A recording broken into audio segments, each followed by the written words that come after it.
Hollywood is built on the promise that fame lasts forever. Faces are preserved on film, voices replayed endlessly, names repeated until they feel immortal. But beyond the lights and applause lies a quieter Hollywood, one that does not celebrate success, does not forgive failure, and does not forget what the industry tried to erase. In its cemeteries, beneath marble angels and cracked stones, lie the people who built the dream and were discarded by it. Some were stars whose names faded. Others were never allowed to be remembered at all. Their graves tell stories studios buried, scandals rewritten as accidents, and lives edited into silence. This is not a tale of ghosts or myths. It is a record of what remains when Hollywood stops pretending, where contracts end, reputations collapse, and the dead finally outnumber the living. This is where Hollywood's real history begins. Hollywood sells the illusion of permanence. Faces on screens appear eternal. Voices linger long after bodies fail. Yet behind the glow of marquees and the mythology of stardom lies a quieter truth, one written in stone, soil, and silence.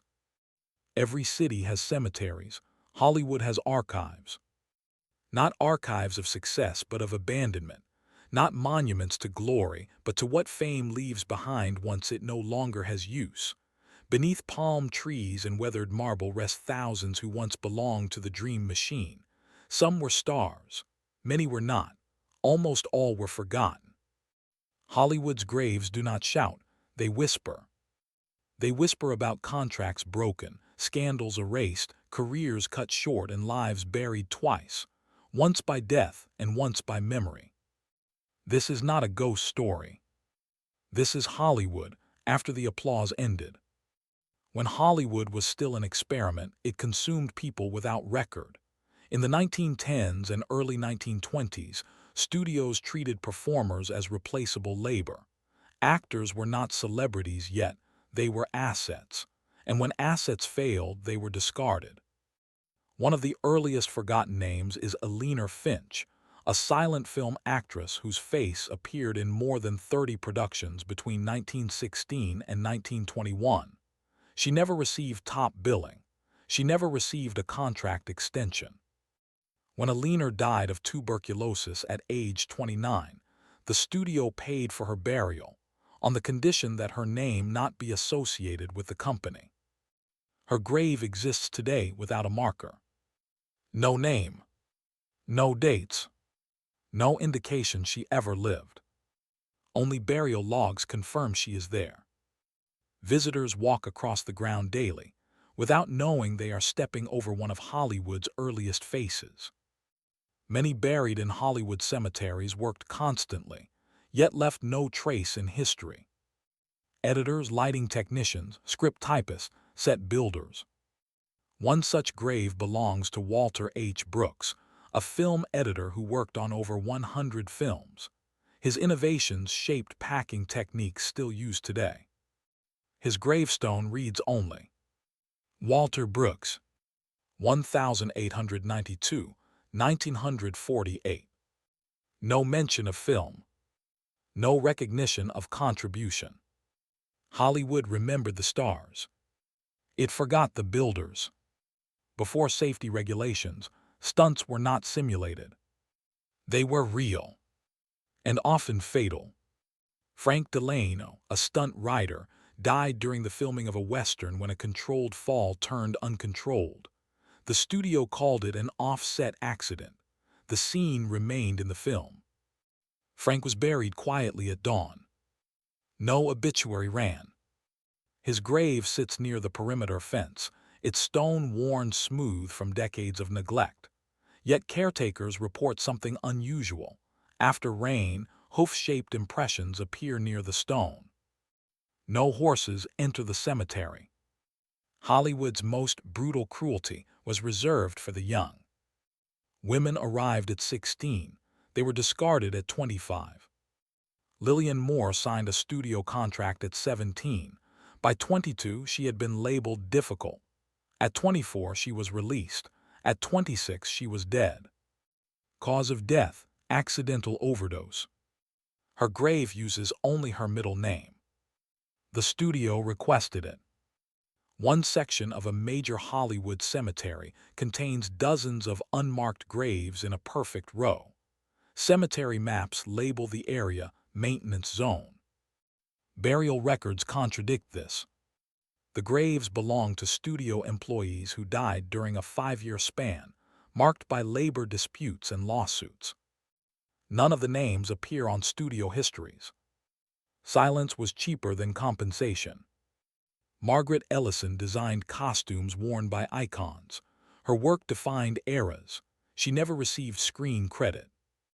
When she died, her grave was modest and unadorned. Yet visitors leave fabric scraps on the stone: silk, lace, velvet. No one claims responsibility. Child stardom came with expiration dates. Thomas Reed, famous at 10, forgotten by 15, died at 19. His grave is covered with toys left by strangers. Not fans. People who felt they should. One headstone lists 2 death dates. The earlier date is crossed out. No explanation exists. Hollywood learned early that truth was dangerous. And cemeteries became part of the solution. They hid mistakes. They softened scandals. They erased inconvenient lives. But stone remembers. And this was only the beginning. Hollywood did not merely bury its dead. It curated them. By the late 1920s, the film industry had become a machine powerful enough to manage reputation, influence newspapers, and quietly correct mistakes.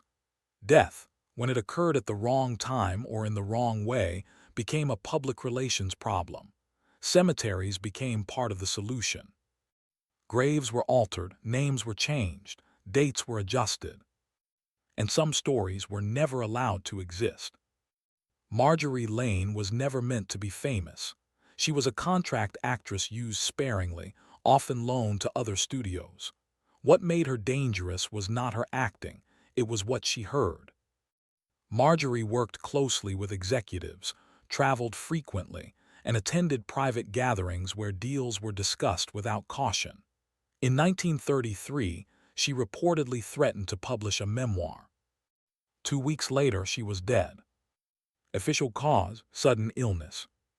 The coroner's report listed inconsistencies. It disappeared from public record within a year. Her grave includes no epitaph, only her name and dates. Visitors have reported finding folded slips of paper tucked beneath the stone, always blank. Edwin Cross, a powerful producer, is buried beneath a towering monument. What is rarely mentioned is the pattern surrounding him. Within a 60-foot radius lie the graves of 5 women, all former employees, all deceased before age 40. None share family ties. None share causes of death. Cemetery records confirm the proximity was deliberate, arranged by studio representatives. No investigation followed. During the early 1930s, Hollywood experienced a wave of apparent suicides. Actors who lost contracts, writers fired suddenly, assistants dismissed without explanation. Police reports used similar language. Depressed, unstable, personal struggles. Yet internal studio memos later revealed legal disputes in progress at the time of death. One name stands out: Harold Vincent, a screenwriter found dead beneath the Hollywoodland sign. His gravestone cracked repeatedly along the same line, no matter how often repaired. Stoneworkers eventually stopped fixing it. Every major studio employed one. Leonard Cole did not act, direct, or write. His job was to handle situations. Accidents, arrests, disappearances. Leonard's grave is anonymous. Only initials mark the stone. Cemetery staff report documents occasionally appearing near the grave after rain, dry, folded, and written in outdated shorthand. No one files them. They vanish. One mausoleum chamber is known among longtime staff as the quietest place on the grounds. Sound does not echo. Footsteps feel muted. Records show 5 individuals inside, all connected to studio legal departments. Each died suddenly between 1931 and 1939. Families signed confidentiality agreements. Visitors are discouraged from entering. No explanation is given. Helen Graves testified secretly during a morality investigation. She vanished shortly afterward. Her grave exists under another name. Cemetery maps show the change occurred years after burial. Visitors leave flowers addressed to Helen. They are removed by mourning. During the Great Depression, studios quietly funded group burials for workers deemed non-essential. One stone reads only, "Together in rest." No names. No dates. Ground surveys later suggested more remains than listed. Walter Ames attempted to expose contract abuses. He died in a car accident days later. His gravestone includes a typewriter, its keys spelling a cipher. No one has fully decoded it. Hollywood refined its methods. Control the story. Remove the name. Simplify the death. Protect the brand. Cemeteries were not sacred. They were strategic. And still, some stones resisted. Caretakers reported subtle movement in certain graves. Not vandalism. Not erosion. Only graves connected to legal settlements. Engineering inspections found nothing wrong. The stones continued to move. Burial permits removed. Death certificates altered. Names erased from maps. Hollywood could not erase the dead, but it could blur them. Every altered grave. Every missing name. Every sealed record. Hollywood paid for silence. The ground accepted the payment. But it did not forget. Continuing directly, final section. No recap. No gaps. Same documentary tone until the last line. Hollywood believed it could outlive its mistakes. It believed time would erase what money concealed, that audiences would forget what headlines never printed, that the ground would stay quiet. But some graves did not cooperate. They changed. They attracted attention. They behaved in ways that resisted explanation. These are not legends built by superstition. They are patterns, observed, recorded, and quietly ignored. Certain graves receive visitors who cannot explain why they came. They do not recognize the name. They do not know the films. They do not linger. They arrive, stand still, and leave. Cemetery staff have documented this behavior at multiple sites. When asked, visitors often say the same thing. "I just felt like I needed to stop here." The names on these stones belong mostly to background actors, assistants, and technicians, people whose faces appeared briefly, then vanished. Their presence did not end with memory. Clara Vance died in 1958. Her grave receives mail. Letters arrive at the cemetery office addressed in modern handwriting. Some are love letters, some are apologies, others ask for guidance. No return addresses. No explanation. The letters are archived, unread. No one admits sending them. Arthur Bell, an award-winning actor, refused a headstone. He believed monuments lied. His plot remains empty. Yet visitors leave items precisely at the correct location: scripts, coins, sunglasses. Ground staff remove them. They return. No signage identifies the spot. People still find it.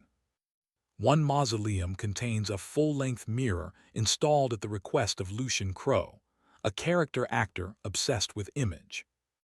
Visitors report reflections that behave incorrectly, faces aging, expressions changing, figures appearing behind them. No damage to the glass. No distortion detected. The mirror remains. Daniel Rowan died at 12. His glass-front crypt displays toys and awards arranged carefully by his parents. Visitors report changes in placement between visits. Security footage shows no disturbance. Near one modest stone, caretakers report faint humming at sunset. Always brief. Never recorded. Never the same melody. The grave belongs to a nightclub singer whose voice was never preserved on record. One plot remains instinctively avoided. Foot traffic curves around it naturally. The name belongs to a screenwriter feared during life. No signage warns visitors. No barriers exist. Avoidance persists. In 1994, a sealed crypt was opened for maintenance. It was empty. Records confirmed a burial in 1941. No transfer. No theft report. No explanation. The crypt was resealed. Certain graves receive fresh flower with no logged visitors. No deliveries recorded. No family listed. No camera footage.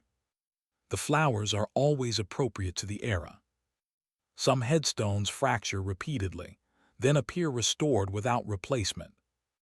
Material analysis confirms continuity. No intervention recorded. Multiple visitors have described dreaming of the same grave before seeing it. Same tree. Same shadow. Same layout. They had never visited before. Some inscriptions were meant to be read carefully. You will look for me. This was not enough. I was not alone. Each approved. Each intentional. Someone wanted to be remembered differently. Hollywood perfected illusion. It controlled image. It edited memory. It buried inconvenience. But cemeteries resist revision. They preserve absence. They record alteration. They remember what was removed. Hollywood's graves are not haunted. They are unresolved. Fame fades. Names erode. Stories fracture. But the ground remembers. In a city built on illusion, the final truth rests not on screen, but beneath stone. And it is still speaking.